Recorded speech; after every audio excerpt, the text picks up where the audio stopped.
Base होते हैं। The first is ये परंपरागत बेस होते हैं, जैसे हमारे दादाजी पिताजी करते आ रहे हैं, उस आधार पे हम कर सकते हैं। द सेकेंड इज वो रिलीजन एंड कास्ट बेस होते हैं। द थर्ड इज क्या वो आइडियोलॉजी बेस्ड होते हैं।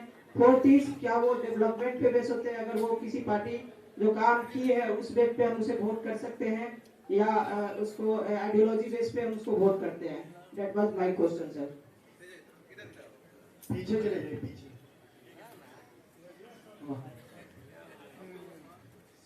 सर मैं महात्मा गांधी केंद्रीय विश्वविद्यालय से हूँ सर।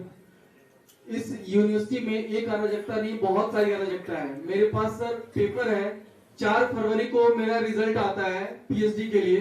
मैं इस यूनिवर्सिटी में अपना एडमिशन लेता हूँ और मुझे प्रोसीजरल एरर के नाम पे ये कहा जाता है कि आपने 4 दिन पहले यानी 31 जनवरी को आपने एडमिशन क्यों नहीं लिया था। जब सर मेरा 4 फरवरी को ही रिजल्ट आ रहा है तो मैं 4 दिन पहले एडमिशन कैसे ले सकता हूँ। और इस तरह से वो लोग कहते हैं कि नहीं आप 4 दिन पहले आपको एडमिशन लेना चाहिए था। मैं जब उनके पास गया वापस कहने के लिए तो उन्होंने प्रोसीजरल एरर के नाम पे 1 महीना तक उन्होंने मुझे परेशान किया और मैंने प्रेसिडेंट ऑफ इंडिया को भी मेल लिखा। इसका कोई यहाँ पे ये नहीं कर रहे हैं और वो चाहते हैं कि यहाँ पे लोकल स्टूडेंट्स का एडमिशन ना हो तो ज्यादा बेहतर है, क्योंकि हमारे डिपार्टमेंट में किसी प्रोफेसर का डिग्री फर्जी हुआ था, ऐसा ब्लेम उन पे लग रहा था, जिसकी वजह से मेरा एडमिशन यहाँ पे एजुकेशन डिपार्टमेंट में हो नहीं रहा है सर। पीछे की तरफ थोड़ा जाइए, पीछे की तरफ भी कुछ लोग हाथ उठा रहे हैं, थोड़ा पीछे की तरफ भी चले जाइए।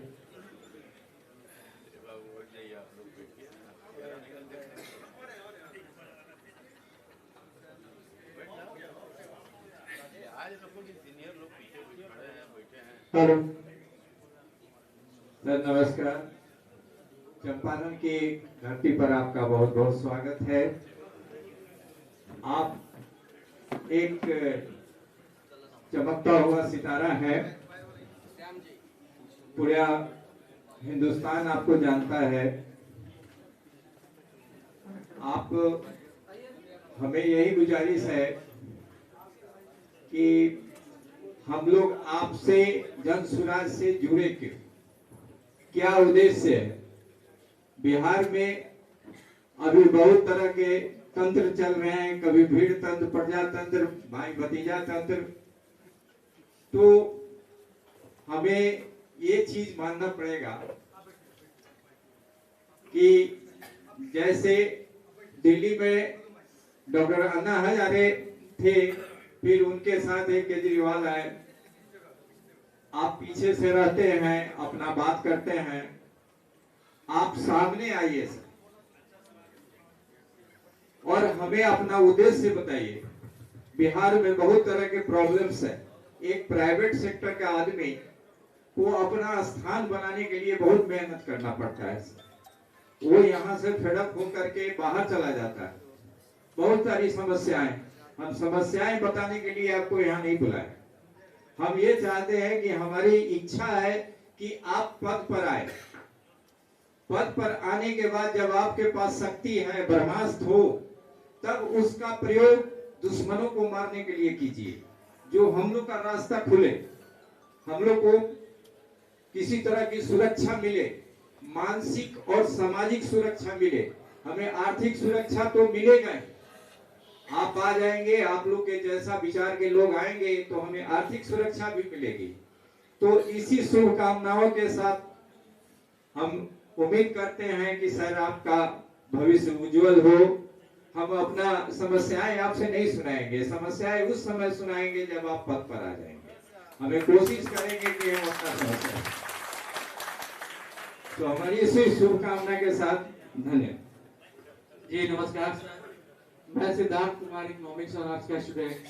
मैं सर ये आपसे पूछना चाहता हूँ कि जैसे कि मैं आपको फॉलो करता हूँ, जन स्वराज पार्टी को मैं फॉलो करता हूँ, जैसे कि आपको आप ये राजनीतिक में आ रहे हैं या फिर हम युवा जैसे आ रहे हैं, जो आपका प्रोपेगेंडा हम उसको फॉलो करेंगे। और जैसे अभी दिल्ली में हम देखें आम आदमी पार्टी का जैसे क्या हाल हुआ है, तो वैसे आपके साथ अगर ना हो, चाहे कुछ भी हम लोग अच्छा कर रहे हैं, चाहे हमारा पार्टी आगे आपको आगे मिल रहा है, अगर हो कि आपके साथ सर ऐसा हो, फिर हम लोग क्या करेंगे उससे। हेलो सर, मेरा नाम निहाल कुमार है और मैं महात्मा गांधी केंद्रीय विश्वविद्यालय के एमए पॉलिटिकल साइंस का छात्र हूँ। मेरा सवाल ये है कि महात्मा गांधी केंद्रीय विश्वविद्यालय 2016 से बनने की परिकल्पना की गई थी, लेकिन अभी तक तो यहाँ पे 8 से 9 साल हो गया है, लेकिन यहाँ पे अभी तक जमीन का अलॉटमेंट ही नहीं हुआ है, तो बिल्डिंग क्या बनेगा? ना हम लोग को अभी तक अच्छा कैंपस मिला है, इसके लिए क्या किया जाए सर? आपसे यही जानकारी चाहिए थी मुझे।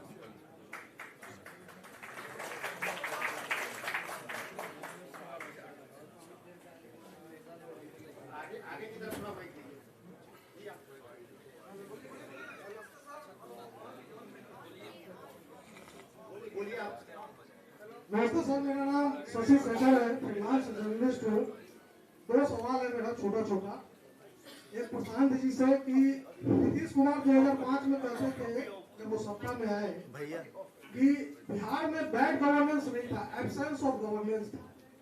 चूंकि पार्टी का नाम जन स्वराज है, गुड गवर्नेंस की बात है, तो आप क्या मानते हैं कि इस वक्त बिहार में एब्सेंस ऑफ गवर्नेंस है, बैड गवर्नेंस है, क्या है?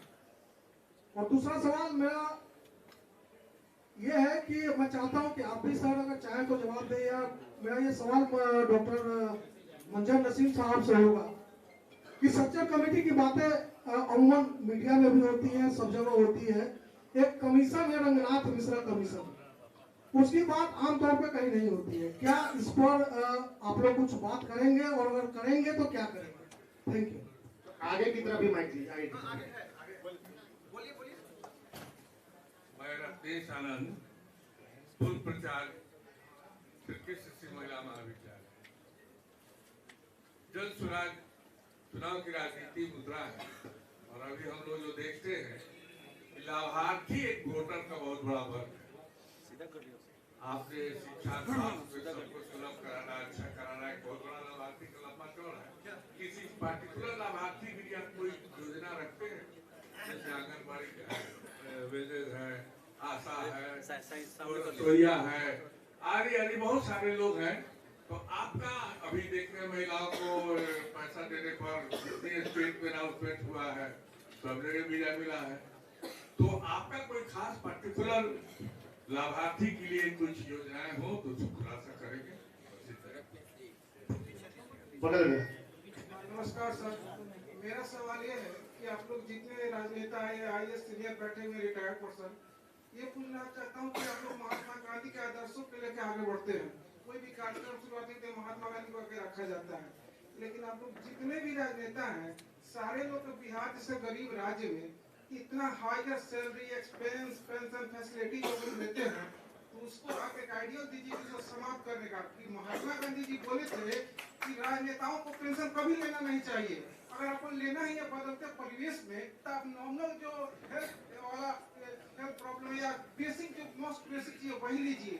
और आपसे एक है कि अगर सत्ता में आते हैं तो जो भी हमारे जो आप अगर सत्ता में आते हैं तो जितने भी टीएसपी से लेकर हमारे चपरासी तक जितने भी एम्प्लॉय है बिहार सरकार के, उनको आप प्रति व्यक्ति आय के हिसाब से दीजिए। अगर मान लीजिए बिहार का प्रति व्यक्ति जितना आय है उसके दुगुना या तिगुना ही सैलरी दिया जाए।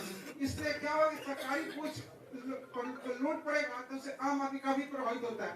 प्राइवेट से सर 1 करोड़ भी कोई कमाता है ना, तो आम जनता दिक्कत नहीं होता है, लेकिन सरकारी सैलरी ज्यादा एक्सपेंसिव होने से आम आदमी बहुत परेशान हो जाता है। इसलिए सरकारी खजाने पर सब ध्यान दिया जाए और प्रति व्यक्ति आय पर सर जो उसके अनुसार ही सैलरी या पेंशन फिक्स किया जाए। सर बहुत ज्यादा पेंशन दिया जा रहा है यहाँ पे सर।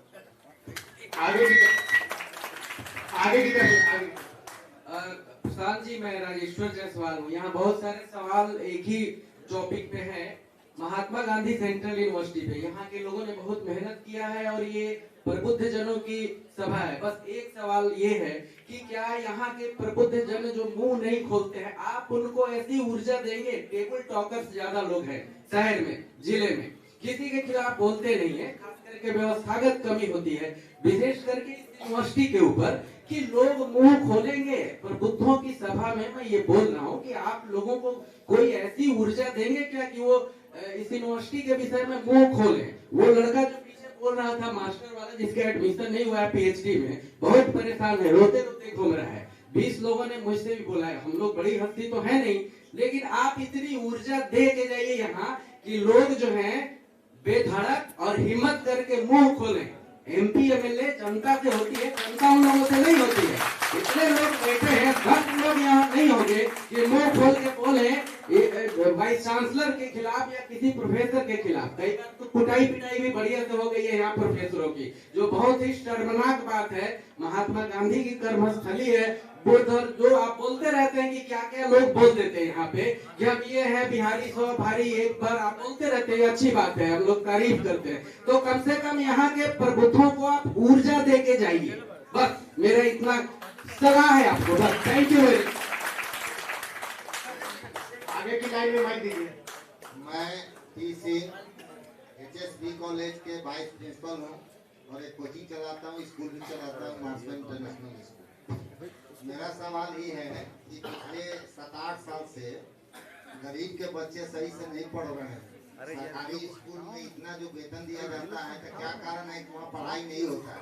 और गरीब के बच्चों को जो है CBSE स्कूल में वो लोग नाम नहीं दिखा पाते हैं और मैट्रिक में अंग्रेजी जो है हटा दिया गया है, जिसके कारण विभिन्न प्रकार के जो है NIT का हुआ, IIT का हुआ और नीट का एग्जाम हुआ और UPSC का एग्जाम हुआ, इस तरह से बैंक का हुआ, CGL का हुआ, उसमें बच्चे ड्यू टू इंग्लिश से सिलेक्शन नहीं हो रहा है और वो इतने गरीब हैं कि वो पटना दिल्ली जाकर पढ़ भी नहीं सकते हैं।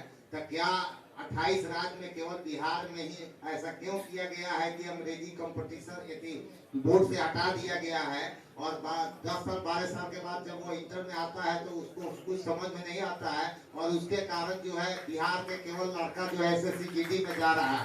तो क्या आप मुख्यमंत्री बनेंगे या आपकी पार्टी की सरकार बनेगी तो क्या आप अंग्रेजी कंपल्सरी करेंगे?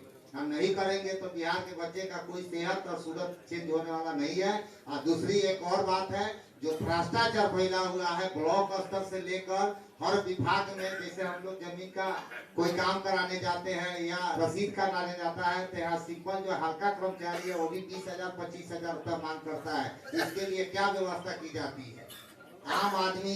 दूसरी बात है कि यहाँ जो है निवेश नहीं हो रहा है, पूंजी जब निवेश नहीं होगा, फैक्ट्री नहीं खुलेगा तो यहाँ के जो प्लान है वो कैसे रुकेगा, इसकी व्यवस्था की जाए। और 28 राज्य में जो 28वां पौधानपुर बिहार है यह कैसे विकसित होगा? अगला क्वेश्चन है, क्या हम जातवाद और धर्मवाद से ऊपर नहीं उठ सकते हैं? जब तक जातवाद धर्मवाद होगा हमें नहीं लगता है कि सूरत और सीरत बदलने वाला है। तो इस कोशिश किया जाए कि हम प्रबुद्ध लोग अपने स्तर से 10-10 आदमी को इस बात को समझाएं कि बिहार को अगर विकसित बनाना है तो हम MA और PhD करके, खुद हम PhD किए हैं, हमारे नाम के पहले डॉक्टर लगता है। और क्या हम जो है 9वीं फेल को धर्मवाद से जो है ऐसे ग्रसित लोगों को वोट देकर विधायक MLA MP बना देते हैं और वो लोग जो है 22% अपना जो है किसी फंड में पैसा लेकर जो है ठेकेदारी देते हैं। रोड आज बनता है, 3 महीना के बाद रोड टूट जाता है। इसके लिए जो है क्या कोई व्यवस्था नहीं होना चाहिए? तो बिहार हर दृष्टिकोण से पिछड़ा हुआ है। आप एक आशा की किरण बनकर आए हैं, एक बहुत बड़े जो है एक किरण बनकर आए हैं और जितने लोग जो दबाए गए हैं, कुचले गए हैं, तो उनकी बात नहीं सुनी जाती है। आप एक प्रकार के जो है क्रांति लाइए जिसके कारण जो है ये तख्ता पलट जब तक नहीं होगा, एक कपड़ा भी जो है जब पुरान हो जाता है तो नया कपड़ा खरीद लेते हैं और 20 साल से एक ही व्यक्ति को जो है धो रहे हैं, जो कभी इधर जाते हैं, कभी उधर जाते हैं, कभी इधर जाते हैं, कभी उधर जाते हैं, जो बोलने में जो है किसी को माला पहना देते हैं और गांधी जी को जाते हैं वहां पर थपड़ी मारने लगते हैं। हम लोग शर्म से झुक जाते हैं। सर ये कैसे दूर होगा, इसके विचार कीजिएगा। धन्यवाद। अपना प्रश्न थोड़ा संक्षेप में रखिए, बहुत लोगों को सवाल करना है। सर मैं रंजीत कुमार। सर कुछ दिन पहले आपका एक भाषण सुना था जिसमें आपने कहा था कि 2025 में मैं सरकार बनाऊंगा। बहुत अच्छा आपने बात किया था भ्रष्टाचार, बेरोजगारी और शिक्षा पर। बहुत अच्छा लगा था कि 25 में मैं सरकार बनाऊंगा ही बनाऊंगा। तो हमारे कहने का मतलब है जन सुराज से जनमानस कैसे जुड़ेगी?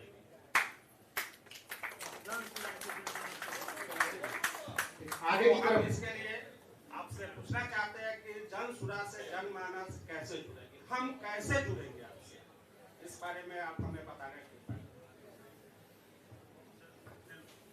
आगे की तरफ है भाई। हेलो सर, मेरा नाम मोहित वर्मा हुआ सर। मैं महात्मा गांधी केंद्रीय विश्वविद्यालय का राजनीति विज्ञान का छात्र हूँ सर। आप जैसे कि सुन रहे हैं सर, सबको यहाँ महात्मा गांधी का ही बात कर रहा है, क्योंकि सर महात्मा गांधी केंद्रीय विश्वविद्यालय यहाँ के लिए एक धरोहर है। सर बिहार में 2 ही सेंट्रल यूनिवर्सिटीज है और पूरे इंडिया में ये बिहार ही ऐसा स्टेट है जिसमें 2 सेंट्रल यूनिवर्सिटी है सर। तो यहाँ पे सर आइडियोलॉजी के नाम पे सर एक ही आइडियोलॉजी का डोमिनेंस हो गया, आरएसएस और भाजपा। तो सर जैसे कि हमारी फैकल्टी है, एक ऐसे फैकल्टी में टीचर है सर 8 साल से कभी क्लास नहीं लेने हैं, असिस्टेंट प्रोफेसर है और उनका कोई कुछ नहीं कर पाया आज तक। हम लोग का क्लास 2 सेमेस्टर बीत गया है, आज तक क्लास नहीं हुआ, लेकिन कोई पूछने वाला नहीं है। हम लोग कहीं जाते हैं, कोई हम लोग का वैल्यू नहीं है। तो इससे कैसे हम लोग सर टैकल करें, हम लोग अच्छा पढ़ाई कैसे करेंगे सर? सेंट्रल यूनिवर्सिटी तो खुल गया, लेकिन पढ़ाई तो वही बीआरए वाला हो रहा है, 3rd क्लास। तो इसका सर क्या उपाय है, हम लोग क्या करें सर? बहुत परेशानी है सर ये। 2 प्रश्न और लेंगे हम लोग, 2 प्रश्न और लेंगे, वक्त बहुत ज्यादा हो रहा है। एक आगे से हम लोग प्रश्न ले रहे हैं। मेरा नाम संजय मिश्रा है, पत्रकार हूँ। और जनता के हाथ में जब भी चुनाव आता है तो बहुत बार सरकार बदलती है, विधायक भी बदलते हैं, सांसद भी बदलते हैं, त्रिस्तरीय चुनाव पे भी मुखिया जी कोई जीतता है कोई हारता है, लेकिन जनता की समस्याओं का समाधान नहीं हो पा रहा है। क्या सिस्टम में कहीं लूपहोल है? सिस्टम को बदलने की जरूरत है और खासकर त्रिस्तरीय पंचायती राज जो व्यवस्था है उसमें करप्शन बहुत ज्यादा है। भ्रष्टाचार अगर समाप्त कर दिया जाए तो देश और बिहार का सब जनता का कल्याण हो जाएगा। इस पे आपका क्या सोच? गुड इवनिंग एवरीबॉडी, मेरा नाम डॉक्टर सुमित सौरभ है। मैं एक पीडियाट्रिशियन हूँ, यहाँ मोतिहारी में प्रैक्टिस करता हूँ, राजा बाजार से। सब कोई अपना अपना कंप्लेंट बता रहे हैं। हम लोगों को बचपन से सिखाया गया है कि आपका सहयोग कोई नहीं कर सकता है, चाहे प्रशांत किशोर हो या कोई मोदी हो या कोई भी। जब तक आप अपना काम नहीं करते हैं, जब तक कोई सहयोग नहीं कर सकता। यहाँ जो जितने लोग मंच पे बैठे हुए हैं, सब कोई अपना अपना मेहनत करके अपना मुकाम पाए हैं। तो आप लोग सब कोई अपना अपना मेहनत कीजिए। मोतिहारी का पब्लिक जो है ना, मोतिहारी को स्वर्ग बना सकती है। किसी नेता की जरूरत नहीं है। मोतिहारी में जो डॉक्टर बैठी हुई है, डॉक्टर स्वस्ति सिन्हा बेटा, वो पूरे मोतिहारी को अकेले चला सकती है, इतना काबिलियत रखती है। तो ऐसे मोतिहारी में कम से कम 1000 लोग हैं जो पूरे मोतिहारी को चला सकते हैं।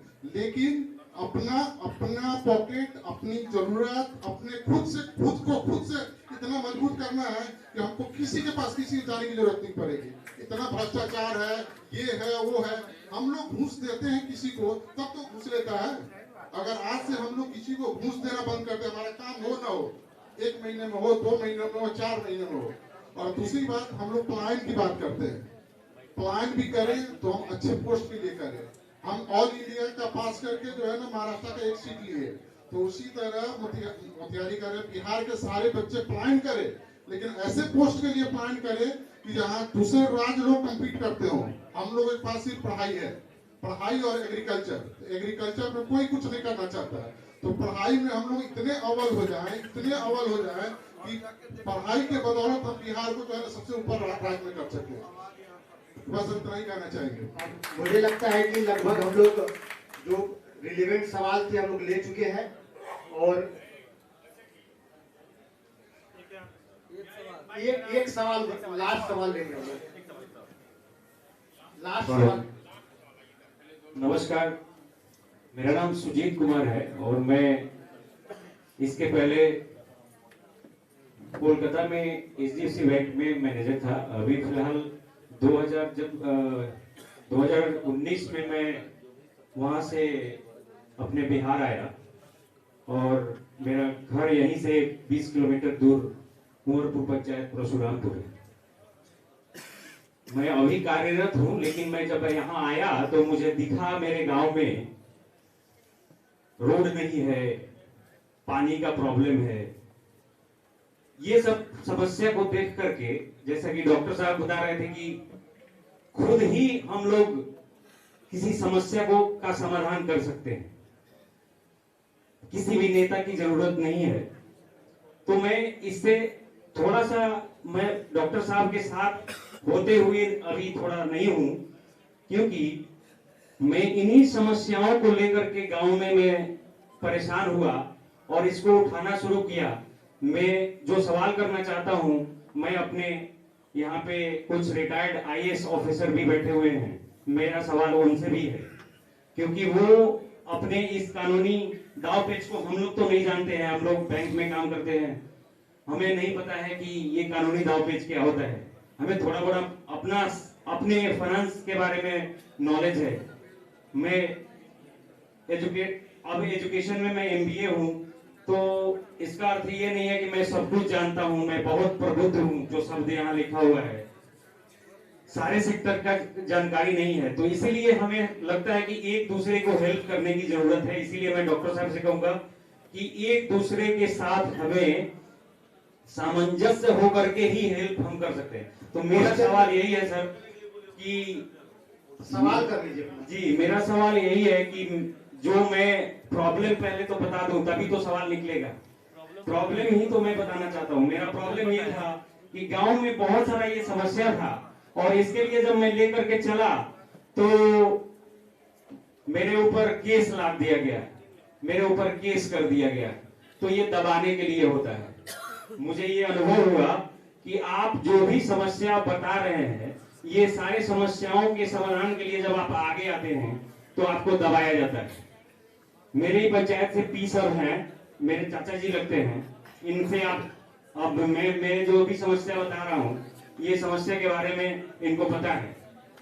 और जब भी आप आगे आते हैं तो हमें लगता है कि प्रशांत किशोर जी सर जब आगे आए हैं तो इनके ऊपर भी बहुत सारा केस और बहुत सारा फाइल खुला होगा।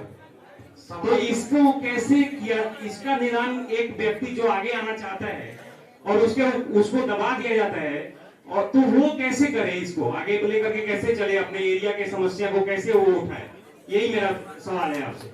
बहुत बहुत धन्यवाद। माइक आगे की तरफ दे दीजिए, माइक आगे की तरफ। मेरे पास आइए माइक। लास्ट सवाल हम लोग ले रहे हैं, माइक लगे।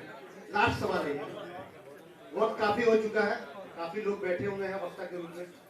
प्रसाद जी, मेरा नाम सानू पांडे है, मैं पेशे से पत्रकार हूँ। सरकारें आती है लेकिन शिक्षा की बहुत सारी बातें होती है, खासकर बिहार में। सरकारी स्कूलों में शिक्षा में बदलाव के लिए बहुत सारे प्रयास किए जाते हैं, लेकिन मेरा सवाल ये है कि बिहार में जितने भी प्राइवेट स्कूल हैं उनके लिए प्रशांत किशोर के संविधान को देखते हुए काम करेंगे, क्योंकि निःशुल्क एवं अनिवार्य शिक्षा विधेयक जो 2009 में पारित हुआ था, उसमें ये दर्शाया गया था कि 6 साल से लेकर 14 साल तक के जो बच्चे हैं उनको मुफ्त शिक्षा दी जाएगी, और जो विकलांग बच्चे हैं उनको 18 साल तक प्राइवेट स्कूल में निःशुल्क शिक्षा प्रदान की जाएगी। साथ ही साथ 6 से 14 साल तक के जो बच्चे 25% होंगे स्कूल में, अगर 100 एडमिशन होता है उसमें से 25 बच्चों को निःशुल्क शिक्षा दी जाएगी। लेकिन बिहार के किसी भी प्राइवेट स्कूल में ऐसा नहीं होता है, फी वसूला जाता है, एडमिशन चार्जेस वसूले जाते हैं। तो क्या प्रशांत किशोर उस पर लगाम लगाएंगे? यही सवाल है। सवाल लगभग हम लोग ले चुके हैं और हम लोग आगे की तरफ बढ़ते हैं। हमारे बीच डॉक्टर ज्योति झा हैं, जो कि होस्ट कर रहे हैं इस सभा की, और सीएमजे इंस्टीट्यूट की डायरेक्टर है। मैं उनसे चाहूंगा कि संक्षेप में अपनी बात करें।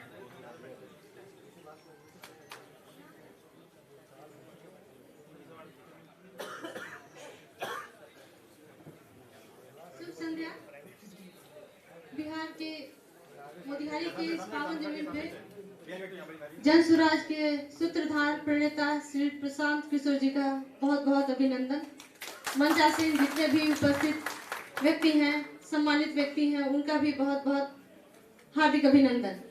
और जो भी इस सभागार में मौजूद हैं उनका मैं अपने दिल से आभार व्यक्त करती हूँ कि इन्होंने अपना कीमती समय दिया। बहुत कुछ इनके बारे में हर कोई जानते हैं, YouTube पे भरा हुआ है। बस इतना ही हमें कहना है कि दुष्यंत की एक लाइन हमें याद आती है, कौन कहता है आसमान में सुराग नहीं होता, कौन कहता है आसमान में सुराग नहीं होता, एक पत्थर तो तबीयत से उछाल कर देखो यारो। ये बिल्कुल इन पे चरितार्थ होता है और इसके बिल्कुल ही ये करीब है। धन्यवाद। हमारे बीच प्रखर समाजवादी नेता और सुभाष कुशवाहा जी हैं। बेतिया राज की जमीन से संबंधित जो सवाल था आपका, और मैं चाहूंगा कि सुभाष जी उस सवाल का जवाब देंगे।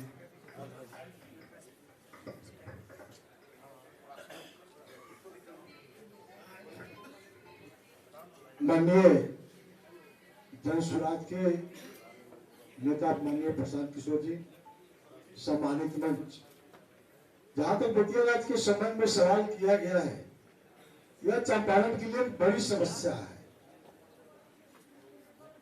1888 से पहले राजा हरेंद्र किशोर जी के पिताजी 85 लाख रुपया इंडो प्लांटर कंपनी से कर्ज लिए थे। वो कर्ज की अदायगी नहीं करने के एवज में राजा का 1,15,253 एकड़ जमीन था, उसमें से 1 लाख एकड़ जमीन नीलाम हो गया था। नीलामी के बाद 15,253 एकड़ जो जमीन बच गया था, तब तक राजा हरेंद्र किशोर जी की 1893 में देहांत हो गई। उनकी पहली पत्नी शिवरत्ना कुंवर की भी देहांत 1895 में हो गई।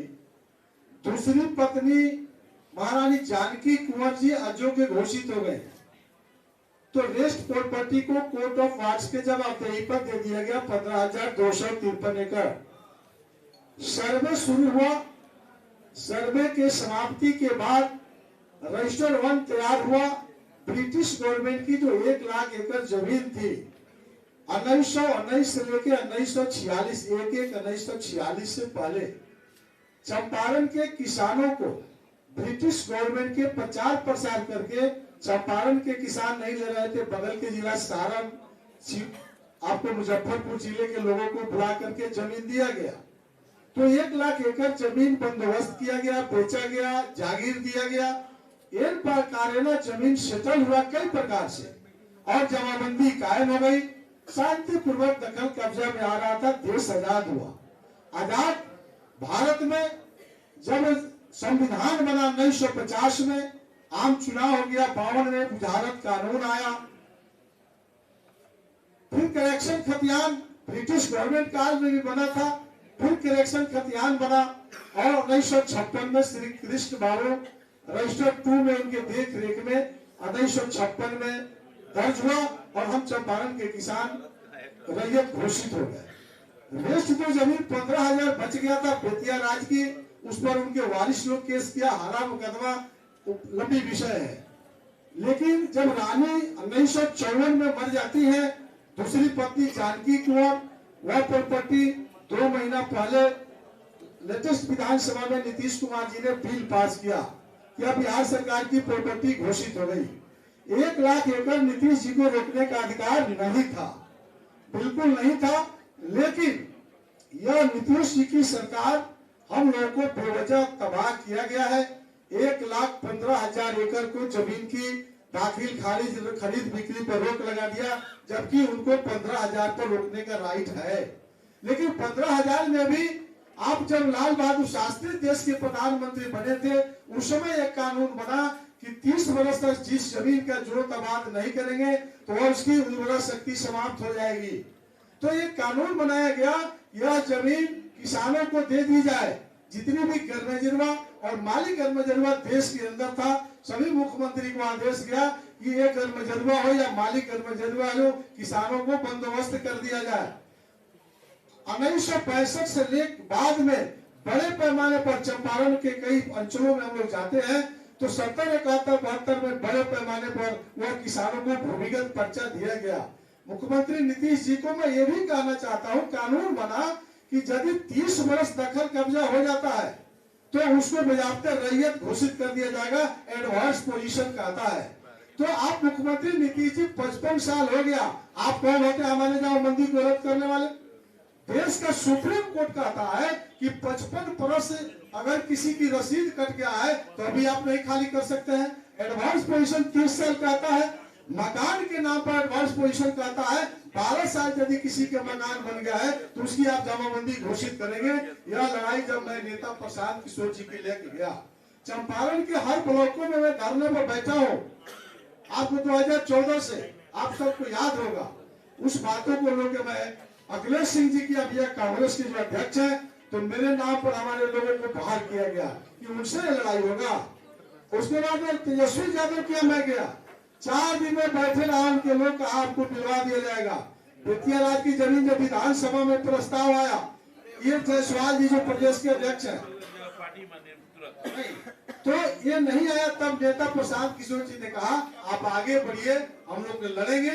इस लड़ाई के लिए हमको बिहार का संयोजक बनाया गया है। निश्चित रूप से जो आपकी कष्ट है, ये चंपारण के लोगों का कष्ट है, मैं नेता को भी अवगत करना चाहता हूँ। और इसी आशा और भरोसा के साथ कि हमारे नेता ने जो आश्वस्त किया है हमको, ये लड़ाई जो बेतियाराज और गरमजोर और मालिक गरमजोरवा खाते की जमीन का जो परेशानियां है, ये जन सुराज लड़ेगी। ये हम आपको आश्वस्त करना चाहते हैं। अपनी बात को सुना। यूनिवर्सिटी का मुद्दा आया था, तो मैं भी महात्मा गांधी सेंट्रल यूनिवर्सिटी में रिसर्च स्कॉलर हूँ, तो हमारे भी लगभग वही सवाल थे जो आपके हैं। अमित जी हैं, एडवोकेट है हाई कोर्ट में, उस सवाल को एड्रेस करेंगे। यहाँ उपस्थित सभी प्रबुद्धजनों को मेरा नमस्कार, छोटे लोगों को प्यार।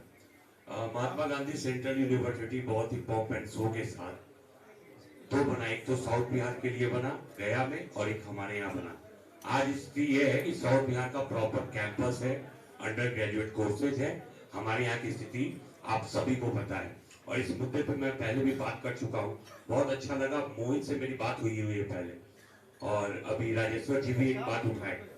तो सेंट्रल यूनिवर्सिटी का जो मुद्दा है उस पे मैं आप लोगों को ये कहना चाहता हूँ। राजेश्वर जी ने एक बात कही कि क्या आप लोगों में ऊर्जा भरेंगे, तो ये चंपारण है, चंपारण के लोगों में वैसे ही ऊर्जा है, ठीक है। तो मैं आपको एश्योर करता हूँ कि सेंट्रल यूनिवर्सिटी के जो भी स्टूडेंट्स यहाँ पे अवेलेबल है, संडे को आप लोग मुझसे मिलिए। मैं यही रहता हूँ मोतिहारी में, और PIL के माध्यम से मैंने मोती झील का रूपरेखा बदला है। आगे और भी बहुत सारी लड़ाई चल रही है मेरी, तो आप लोग आइए, मुझसे मिलिए, हम लोग मिलजुल के बैठ के एक एक इशू को सॉर्ट आउट करेंगे। बिना लड़ाई किए हुए ये मसला नहीं सल्टेगा। 2016 से सेंट्रल यूनिवर्सिटी बना तो दिया गया है, ना इसे जमीन अधिग्रहण हो रहा है, ना अंडर ग्रेजुएट कोर्सेज की यहाँ पढ़ाई हो रही है। तो किस लिए बनाया भैया? अंडर ग्रेजुएट कोर्स पूरे इंडिया में 54 सेंट्रल यूनिवर्सिटी है, तो सेंट्रल यूनिवर्सिटी का लाभ चंपारण के लोगों को, पश्चिम चंपारण, शिवहर, आसपास के गांव के लोगों को मिलना चाहिए था। अंडर ग्रेजुएट कोर्सेज अगर यहाँ पढ़ाई होगी तो वो अपने घर से जाके और सेंट्रल यूनिवर्सिटी में कायदे से पढ़ाई कर सकते हैं। और मैं आपके इस बात से सहमत हूँ कि राजनीति का अखाड़ा बन गया है, हम लोग उसके लिए लड़ेंगे। और मैं इस मंच से आपको आश्वस्त कर रहा हूँ कि आप हमसे मिले, जिस तरह से हो सकेगा लीगल वे में, तरीके से सत्याग्रह करके हम लोग इस लड़ाई को लड़ेंगे और सेंट्रल यूनिवर्सिटी को उसका अपना रुतबा दिलवाएंगे। धन्यवाद। बहुत बहुत धन्यवाद आपका। मुझे लगता है कि जो सवाल थे आपके, बाकी के जो सवाल है आप इनको सुनने के लिए बैठे हुए हैं प्रशांत किशोर जी को मैं उनसे आग्रह करता हूं कि आप आए और अपनी बात रखें। एक बार जोरदार तालियों से उनका स्वागत करें। धन्यवाद। आप सभी लोग यहाँ समय निकाल कर आए हैं। लोग मुझे बताया गया कि आज बड़ा लगन है, सबको शादी उदी भी अटेंड करना होगा, तो हम मान के चल रहे हैं कि आज आपके यहाँ कोई दोस्त मित्र के यहाँ शादी नहीं है, या अगर है तो 1 घंटा के बाद यहाँ से भाग कर जाइएगा, तो पहले न्योता पूरा कराए होंगे। किसी ने कहा कि जन सुराज जनमानस से कैसे जुड़ेगा। भाई साहब का सवाल है। एक शिक्षक महोदय ने भी बताया कि बहुत दिन से आपकी बात सुन रहे हैं, सोचे थे कि जब जनवरी में खत्म होगा तो उसके बाद पूरी शक्ति इसमें लगाएंगे, तो कैसे इससे जुड़े। आप लोग जितने लोग यहाँ बैठे हैं, लिखा हुआ प्रबुद्ध है, तो प्रबुद्ध तो कौन है नहीं है सब्जेक्टिव विषय है, लेकिन पढ़े लिखे व्यक्ति तो आप लोग सब हैं, बहुत अपनी समस्या भी गिनवा रहे हैं।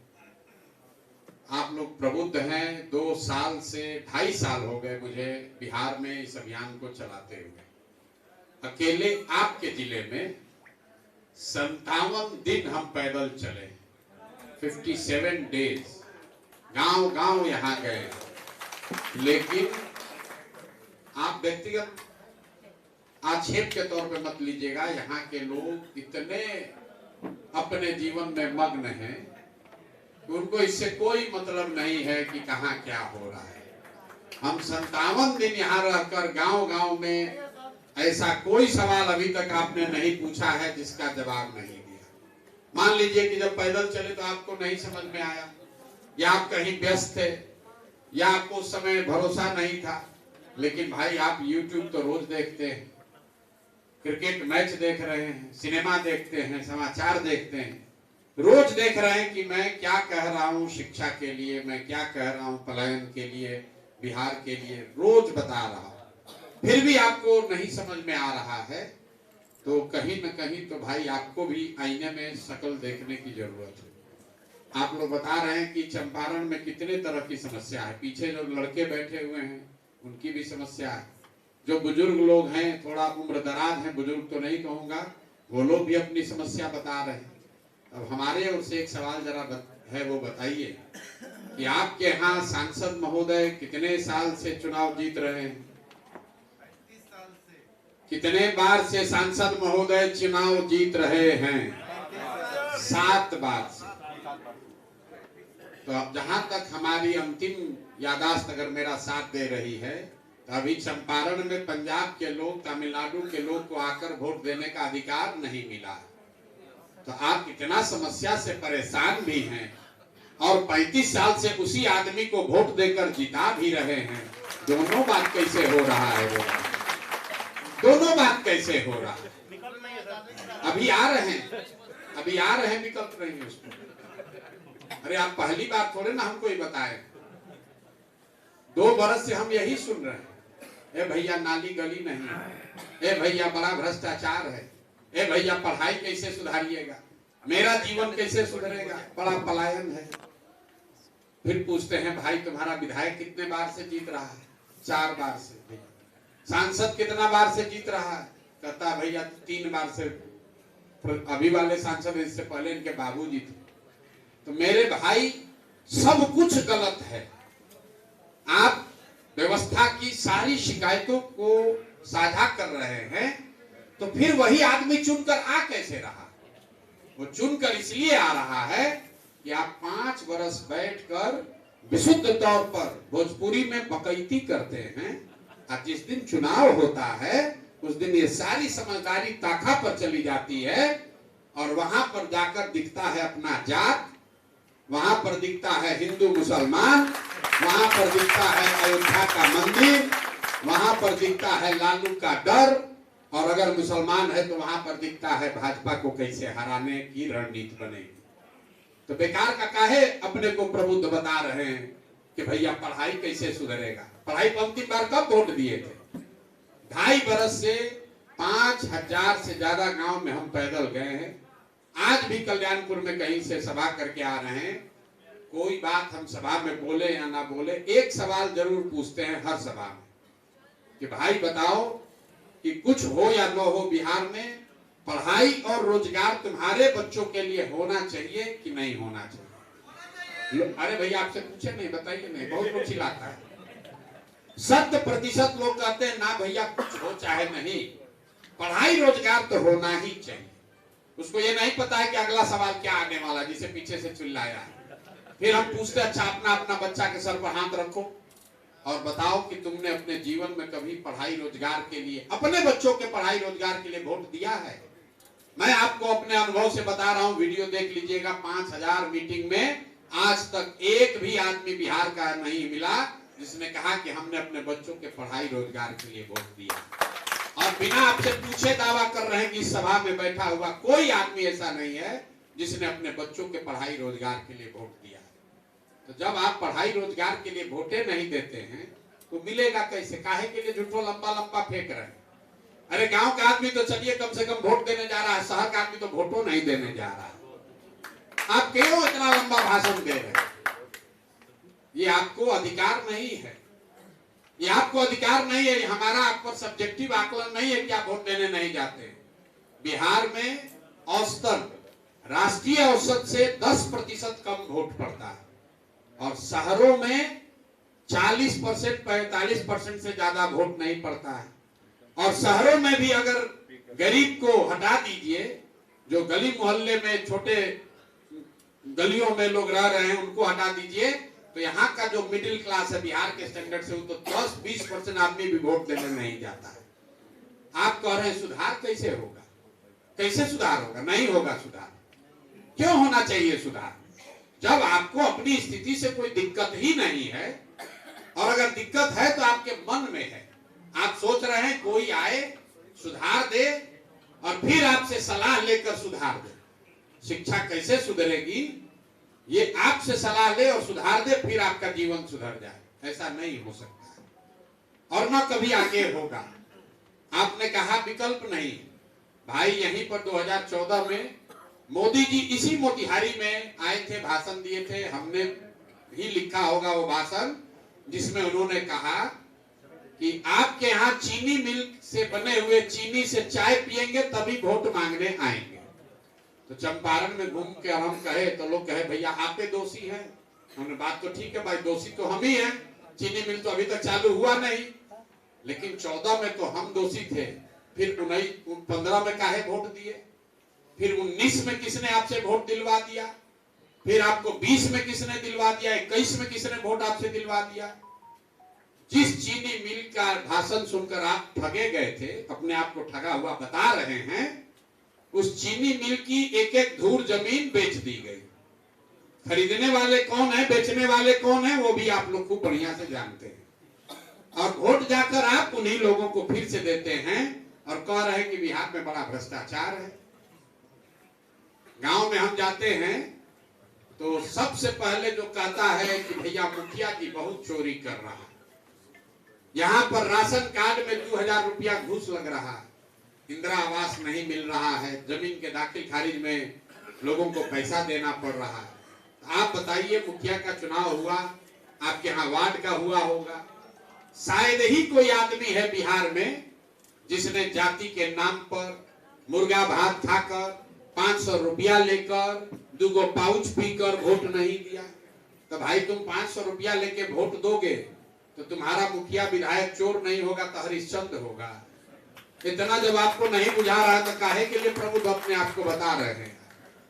अगर आप 1000 रुपया लेकर वोट देते हैं, जाति के नाम पर जाकर वोट देते हैं, अयोध्या में राम मंदिर बनाने के लिए वोट दे रहे हैं, तो फिर क्यों बात कर रहे हैं कि मोतिहारी में काम नहीं हो रहा है?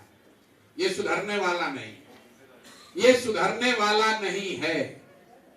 प्रशांत किशोर 1 आ जाए कि 10 आ जाए, ये नहीं सुधरने वाला है, क्योंकि यहाँ के लोगों को सुधरना ही नहीं। आपने कहा विकल्प नहीं है, भैया ईवीएम पर नोटा तो है, ईवीएम पर नोटा तो है। अगर आपने नोटा का बटन दबाया होता तो कानून कहता है कि नोटा को सबसे ज्यादा वोट मिलेगा तो फिर से चुनाव होगा। आपने दबाया नोटा पर, आप तो सोच रहे हैं भैया नोटा पर देंगे तो वोट बर्बाद होगा, तो उससे अच्छा चोरे को दे दो। किसी ने पूछा मेरे से अभी कि आम आदमी पार्टी के साथ क्या हुआ, तो उनके साथ धोखा हुआ तो आप पर कैसे भरोसा करें। तो हम ऐसे ही लोगों के लिए एक उदाहरण देते हैं कि आप मान लीजिए बीमार हैं, कोई दवा खा रहे हैं, दवा का कोई असर नहीं हो रहा है, डॉक्टर साहब ने कहा भाई बीमारी लाइलाज है, इससे कुछ नहीं हो सकता है, ये दवा बेकार है, इस रोग का कोई दवा नहीं। फिर अचानक से डॉक्टर साहब ने एक दिन आपको बुलाया, कहा भैया एक नई दवा आई है, उसमें संभावना है 20% शायद आपको फायदा हो सकता है, नुकसान भी हो सकता है, लेकिन 20% संभावना है आपको, आप ठीक भी हो सकते हैं। तो आप बताइए कि जो दवा पहले से काम नहीं कर रही थी उसको ट्राई कीजिएगा कि नया वाला कीजिएगा।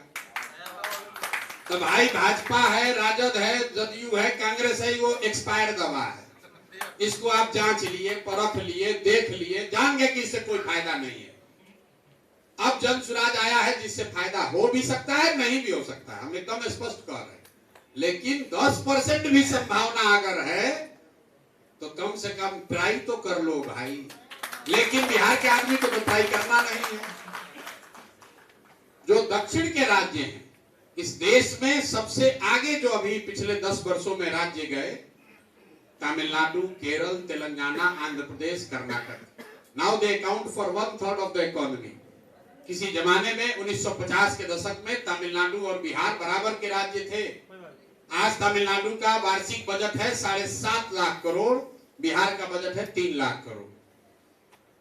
इन राज्यों में आज तक 78 साल में कोई भी आदमी 10 वर्ष से ज्यादा मुख्यमंत्री नहीं बना। इतना विकास के बावजूद वहां पर 10 वर्ष से ज्यादा कोई मुख्यमंत्री नहीं बना, और हम लोग को 35 वर्ष से कम में कोई दूसरे की ओर देखने का मन ही नहीं होता। 30-35 वर्ष से लालू नीतीश हैं, आपके सांसद हैं, ऊपर मोदी जी हैं, एक बार वोट दे दिए, काहे कष्ट करेंगे? अब चलने दीजिए उन्हीं को। अरे भाई, रोटी को भी नहीं पलटोगे तो वो भी जल जाएगा। लोकतंत्र है। जनसुराज आपको ठगेगा। आप पहले तय कीजिए कि 5 वर्ष पर चुनाव होता है, 5 वर्ष में ठगेगा, 6वें वर्ष मार के भगाइए। आप तो 35 वर्ष से ठगा रहे हैं। 35 वर्ष से आपको नेता नहीं ठग रहे, आप स्वयं से ठगे जाने के लिए तैयार बैठे हुए। नेताजी न ठगे हैं आपको। अगर नेता ठगता तो एक बार ठगता, दूसरी बार जान जाते, दूसरा बार ठगता, तीसरा बार जान जाते। बताइए कोई मोतिहारी में दुकान, कोई डॉक्टर, कोई वकील जो ठगा हो, 35 वर्ष से उसका प्रैक्टिस चल रहा हो, दुकान चल रहा हो, तुरंत हल्ला हो जाता है, भैया बड़ा ठग है, तुरंत उसका दुकान बंद। लेकिन नेताओं का दुकान बंद नहीं हो रहा। क्यों? क्योंकि बिहार में चुनाव के दिन सिर्फ 4 ही बात लोगों को समझ में आती है। पहली बात, हमारी जाति क्या है और हमारा जात का कौन नेता खड़ा है। ये मत समझिए कि जो पढ़ा लिखा नहीं है वही ये सोच रहा है। जो पढ़े लिखे हैं वो ज्यादा जातिवादी है, खोज रहा है कौन अपना जात का इस बार खड़ा है। कुछ चोर हो, बदमाश हो, लूटा हो, उसी को वोट दीजिएगा जो आपके जाति का है, जो जाति से बच गया। ऐसा भी नहीं है कि हर आदमी जाति पर वोट देता है, ये भी लोगों का भ्रम है। अगर हर आदमी जाति पर ही वोट देता तो आप बताइए, यहाँ बैठे हुए जो 7 बार से आप लोग महारथी सांसद को चुने हैं, मोदी जी के जाति के कितने लोग यहाँ बैठे हैं भाई? मोदी जी के जाति का यहाँ कौन बैठा है? एक भी आदमी नहीं, लेकिन सबने वोट दिया है। तो जो जाति से बचा है वो हिंदू मुसलमान धर्म में फंसा है। मंदिर बनाना है, पाकिस्तान को सबक सिखाना है। मोतिहारी में नाला चाहे बह रहा हो, पाकिस्तान को सबक हम लोग सिखा दें। यहाँ से बैठे बैठे पुलवामा में दिख रहा है, अरे बाप, चाइना को मोदी चाहिए तब न चाइना सुधरेगा। अरे भैया, एक दिन मोतिहारी भी सुधार लो। तो चाइना सुधारने गए हैं तो चाइना को सुधारा जा रहा है, मोतिहारी की चिंता छोड़ दीजिए। तो जात से बचे तो धर्म में फंसे, दोनों से बच गए। तो बिहार में एक वर्ग है जो कहता है, जिसने लालू जी का जंगल राज देखा है, कहता है बाप रे बाप, अरे कुछ कह लो रे भाई, कितनों खराब है, कितनों कुटा रहे हैं, उससे तो अच्छे हैं। 6 बजता था तो आदमी भागता था, अपहरण होता था। तो 5 वर्ष जिस सांसद को, विधायक को आप गाली देते हैं, चुनाव के समय कहते हैं भाई देखो लालू ना आना चाहिए, चलो इसी को दो किसी भी तरह से, फिर जाकर उसी का बटन दबाते हैं। चौथा, हम लोग के मुसलमान भाई लोग हैं, लोग का बड़ा दुर्दशा है भाई, मुसलमानों की बड़ी दुर्दशा। दलितों के बाद सबसे ज्यादा गरीब बदहाल मुसलमान है। लेकिन वो कहता है भाई भाजपा को तो हम वोट दे नहीं सकते, भाजपा तो मुसलमान विरोधी पार्टी है। तो बचा कौन?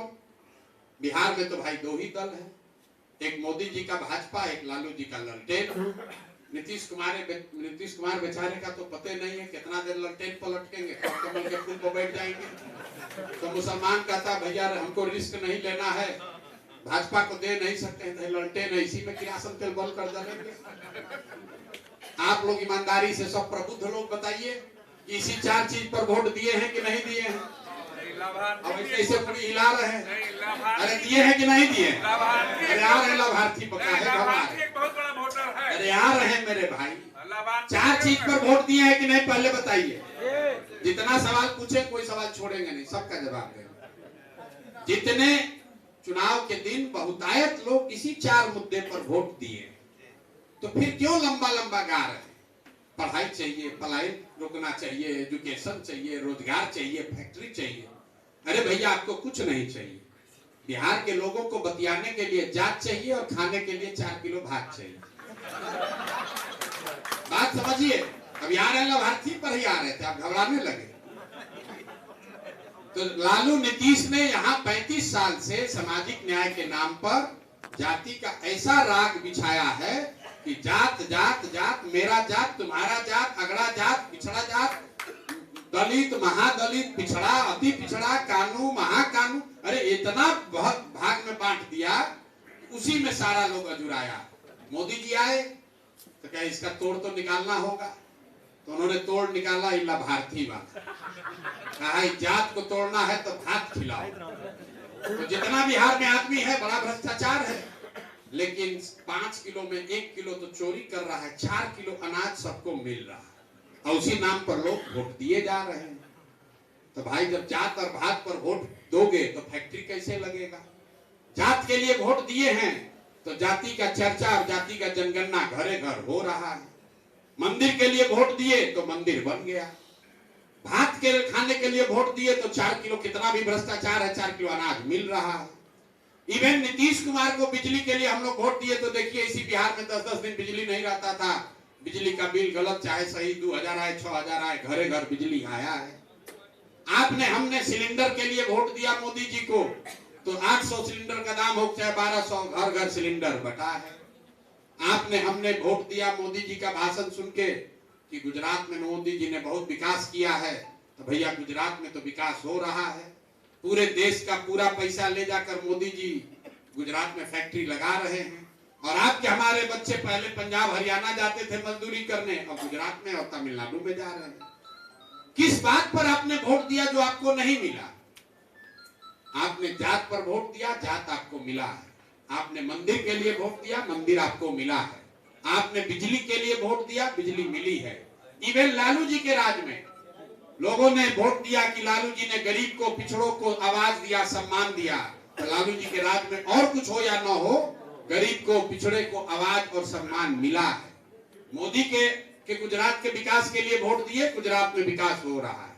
लेकिन बिहार में किसी ने अपने बच्चों के पढ़ाई रोजगार के लिए किसी को वोट नहीं दिया, ना लालू को, ना नीतीश को, ना मोदी को, ना कांग्रेस को, क्योंकि यहाँ के लोगों को सबकी चिंता है, अपने बच्चों की पढ़ाई रोजगार की चिंता नहीं। हम पैदल चलते हैं गांव में, लोग मिला कहता है भैया आप तो बहुत देश दुनिया देखे हैं, बहुत बड़े रणनीतिकार हैं, ये बताइए कि इजराइल और गाजा वाला लड़ाई कब खत्म होगा? हम देखे तो घबरा गए, अरे ये कौन आदमी है भाई? इसी पूर्वी चंपारण में एक सज्जन, मतलब मजाक नहीं कर रहे हैं, लुंगी और हम लोग चलते तो पहले दिन भर तो चाय पीने खाने के लिए रुकते हैं, चाय पीने के लिए रुकते हैं गांव में। तो एक सज्जन आया, बहुत सीरियसली पूछा ये बताइए कि गाजा और इजराइल में लड़ाई कैसे खत्म होगा? गजब है भाई, गजब है कि भाई समाजवाद में और राष्ट्रवाद में भैया आपका क्या सोच है? लोगों में यहाँ पर बड़ी गहरी चिंतन है, जरूरत से ज्यादा भी है। यूक्रेन का चिंता है, चाइना का चिंता है, गाजा का चिंता है, अपने घर में लड़का बेरोजगार बैठा है इसका चिंता नहीं, अपने घर में लड़के को रोजगार कैसे मिलेगा इसका चिंता नहीं। इसीलिए ये दुर्दशा है और ये दुर्दशा सुधरेगी तब जब आप अपनी समस्याओं के लिए चिंतित होइएगा। अमेरिका में लोग अपनी समस्या के लिए चिंतित है, मोतिहारी के लिए नहीं चिंतित है। चाइना में लोग अपनी चिंता में फंसे हुए हैं कि ट्रंप ने टैरिफ लगाया है तो क्या होगा, लेकिन मोतिहारी के लोग, भागलपुर के लोग, पटना के लोग इस चिंता में है कि चाइना का क्या होगा। ट्रंप जो आया है इस बार ये सबक सिखा देगा चाइना को। चर्चा चल रहा है घरे घर, घर घर चर्चा चल रहा है कि ट्रंप आया है भैया, इसका क्या असर होगा चाइना पर।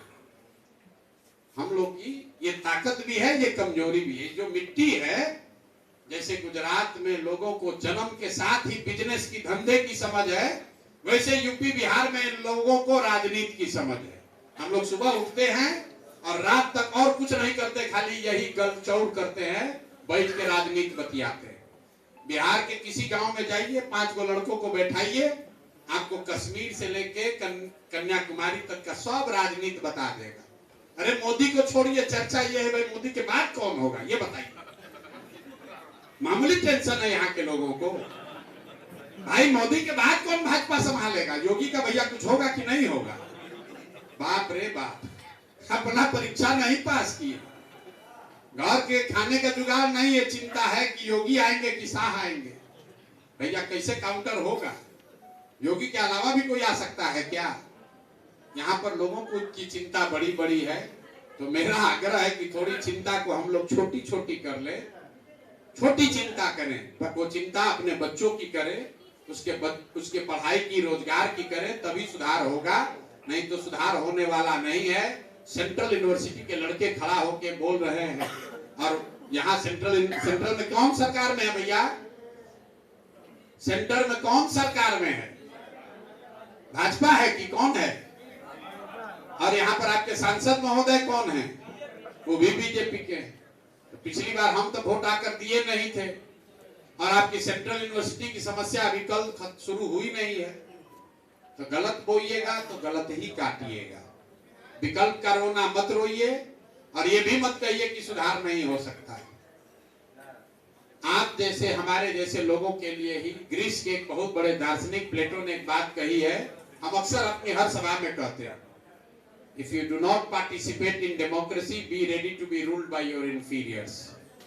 अगर आप राजनीति में भागीदार नहीं बनिएगा तो इस बात के लिए तैयार रहिए कि कोई मूर्ख आदमी राजा बनकर आप पर शासन करेगा। राजनीति में भागीदार बनने का मतलब ये नहीं है कि हर व्यक्ति राजनीति में शामिल हो जाए। राजनीति में भागीदार बनने का मतलब है कि मानसिक तौर पर आपकी चेतना राजनीति के प्रति, समाज के प्रति मरनी नहीं चाहिए। आपकी चेतना मरी तो नहीं है, लेकिन दब जरूर गई है। किसी को चिंता नहीं है कि कैसे सुधरेगा। लोग, हम यहाँ कोई अच्छा आदमी खड़ा होता है, विकल्प की बात कर रहे हैं, कोई अच्छा आदमी खड़ा होता है तो आप और हम अपने घर में बैठ के कहते हैं अरे ना चलेंगे बिहार में ना चली हम, नहीं चली हम बिहार में। इनका कोई पूछी, बढ़िया आदमी खड़ा होता है तो आदमी हंसता है। अरे मेरे भाई, जब एक अच्छे आदमी को आप हराते हैं या वोट नहीं देते हैं, लोग कहता है हम वोट काहे बर्बाद करें, इनको दे भी देंगे तो जीत के क्या कर लेंगे। मेरे भाई, जब एक अच्छे आदमी को आप वोट नहीं देते हैं, वो जब हारता है तो समाज के 100 अच्छे आदमी का हिम्मत टूटता है। वो राजनीति में नहीं आना चाहता, वो राजनीति में नहीं आना चाहता है, क्योंकि आदमी कहता है हम ही को देख के क्या कह रहा है, कितना बढ़िया जिंदगी चल रहा था, अब आए हैं ना, अब पता चल जाएगा बिहार में इनको। भला अपने को तेज बनते थे ना, अब पता चल जाएगा, देखना ना बिहार में कुछ नहीं होगा इनका। अरे मेरे भाई, में हमारा क्या होगा? जितना विधायक मंत्री बनकर शोहरत, नाम, पैसा हमको मिल सकता है, उससे बहुत ज्यादा भगवान की कृपा से पहले से मिला हुआ है। जीतने हारने की चिंता किए बगैर ये प्रयास कर रहे हैं, इसलिए कर रहे हैं कि मेरा ऐसा मानना है इस मिट्टी का कर्ज है। यहीं पर हम लोग भी सरकारी विद्यालय में